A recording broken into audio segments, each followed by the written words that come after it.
Corona संक्रमण रोकने के प्रबंधन को लेकर प्रधानमंत्री नरेंद्र मोदी ने मंगलवार को देश के विभिन्न राज्यों के कलेक्टर्स के साथ सीधा संवाद किया। बैठक में देश के 9 राज्यों के 50 कलेक्टर शामिल हुए थे और इसमें से 6 जिलाधीश को बोलने का मौका दिया गया था। मध्य प्रदेश से इंदौर, जबलपुर और ग्वालियर के कलेक्टर बैठक में शामिल हुए थे, जिसमें से इंदौर कलेक्टर मनीष सिंह ने इंदौर में कोरोना संक्रमण को रोकने के लिए की जा रही व्यवस्थाओं की जानकारी दी। इंदौर कलेक्टर ने शहरी और ग्रामीण इलाकों में कोरोना संक्रमण को रोकने और जागरूकता को बढ़ाने के लिए उठाए जा रहे प्रशासन के कदमों की जानकारी दी। बैठक में पीएम से हुई चर्चा को लेकर कलेक्टर ने बताया है कि प्रधानमंत्री ने सुझाव दिए हैं कि कोरोना संक्रमण को रोकने के लिए ग्रामीण स्तर पर ज्यादा प्रभावी कदम उठाए जाएं।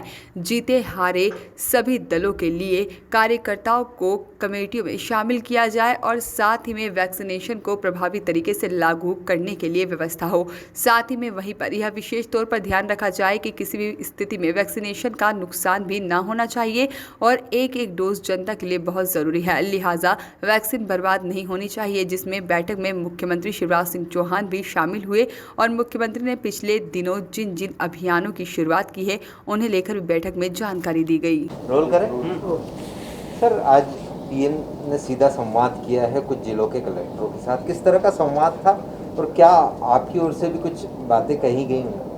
आज माननीय प्रधानमंत्री जी ने कुल 6 जिलों के कलेक्टर से बात की, जिसमें इंदौर भी था मध्य प्रदेश से, और उन्होंने संबोधन भी किया। सभी 50 कलेक्टर पूरे देश से थे, 6 उसमें स्पीकिंग मोड में थे, बाकी लिस्टिंग मोड में थे, और माननीय मुख्यमंत्री जी भी थे उसमें। और सभी लोगों ने अपने यहाँ किस प्रकार से मैनेजमेंट में क्या बेस्ट प्रैक्टिसेस रही हैं, किस चीज़ का लाभ हुआ है, वो अपने शेयर किया सभी जिलों ने, जो 6 जिलों जिनको बोलने का मौका दिया गया था।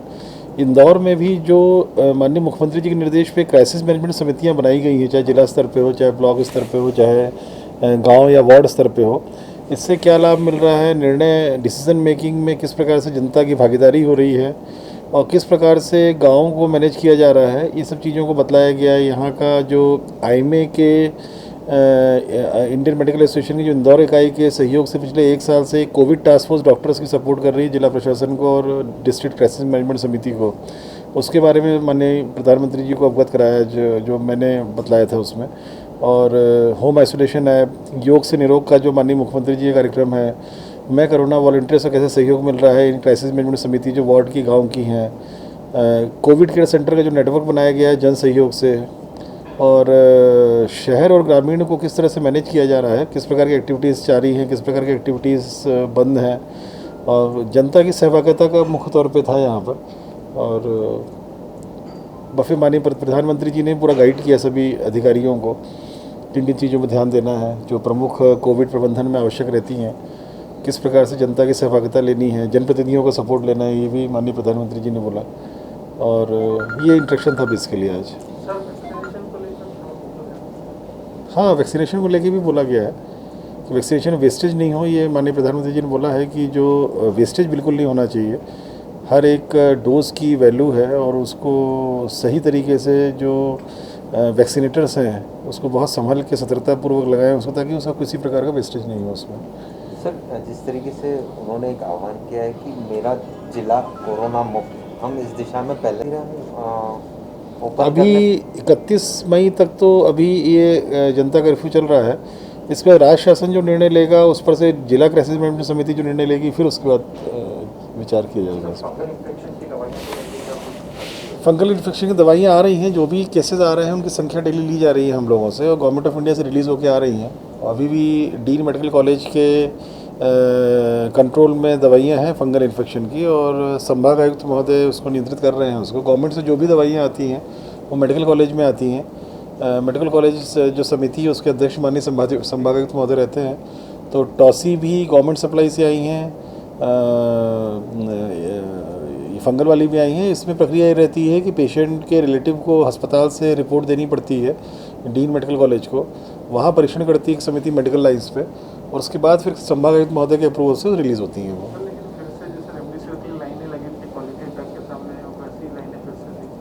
देखिए, अगर स्टॉकिस्ट के पास आएगा तब हम लोग नियंत्रित करते हैं उसको, पर अभी जो टॉसी है या जो फंगल इन्फेक्शन वाली दवाइयाँ हैं, मुझे लगता नहीं है कि कोई ये अभी ओपन मार्केट में आ रही हैं। गवर्नमेंट ऑफ इंडिया का ड्रग डिपार्टमेंट कंट्रोल कर रहा है उसको, और स्टेट गवर्नमेंट्स को एलोकेशन हो रहा है नंबर ऑफ़ पेशेंट्स के अकॉर्डिंग। और स्टेट गवर्नमेंट ने एक प्रोटोकॉल डिसाइड किया हुआ है, उस प्रोटोकॉल से दवाइयाँ बांटी जा रही हैं पूरी वो। पर अच्छी व्यवस्था है ये।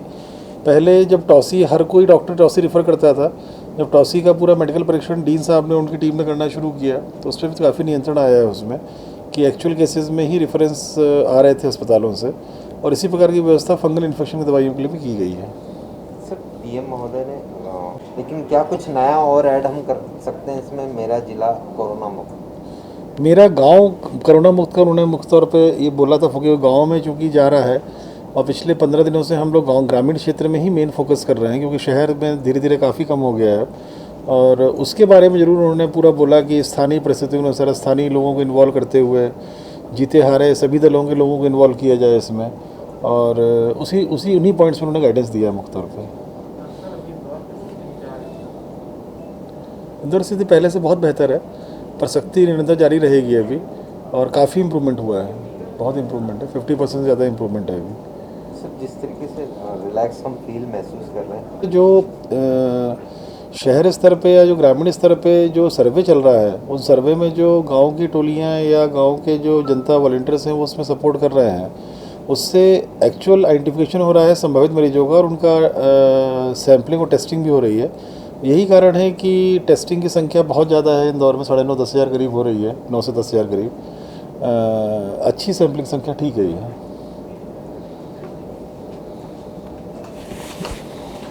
Bureau report, voice of rights.